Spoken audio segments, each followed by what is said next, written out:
Mr. Buffett, Mr. Munger, I'm Tim Medley from Jackson, Mississippi. Recently, Mr. Philip Fisher died. At this meeting many years ago, you, Mr. Buffett, mentioned your fondness for chapters 8 and 20 of The Intelligent Investor, the first edition of Security Analysis, and you said, Phil Fisher's first two books. And you, Mr. Munger, have also been complimentary of Mr. Fisher's writings and investment approach. I wonder if the two of you would tell us of your experiences with Mr. Fisher, the circumstances of your meeting, etc., and did his writings or your discussions with him start you thinking about the idea of the great business or the franchise company, or was it simply an affirmation of thoughts which you had already begun to have? And anything else you would like to say about Mr. Fisher? Yeah, Phil Fisher was a great man. He died maybe a month ago or thereabouts, and well into his 90s. His first book, I believe it was Common Stocks and Uncommon Profits, was written in 1958, and the second book was written a few years later. Those two books were terrific books.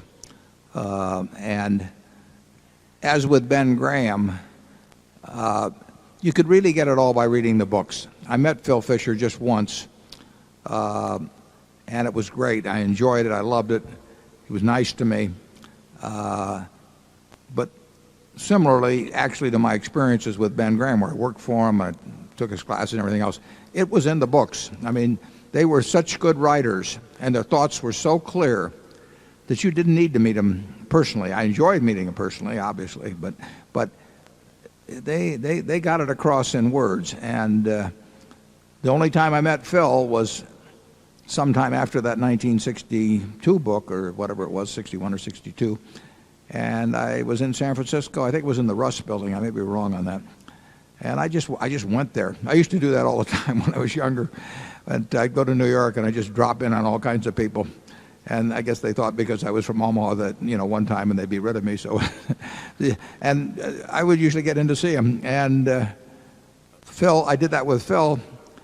And it was extraordinarily nice to me. But it wasn't that I gained new ideas, though, however, by meeting him, because I'd already read it in his books.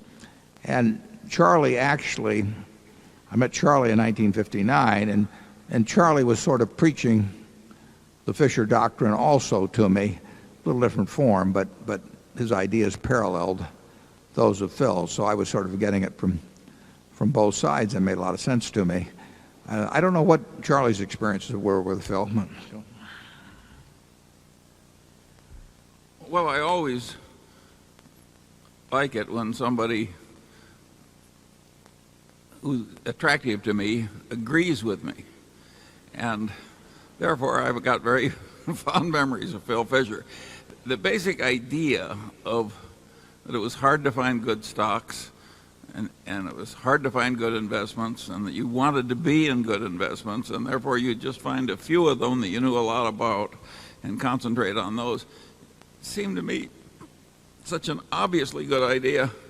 And indeed, it's proved to be an obviously good idea, yet 98% of the investing world doesn't follow it. That's been good for us. It's been good for you.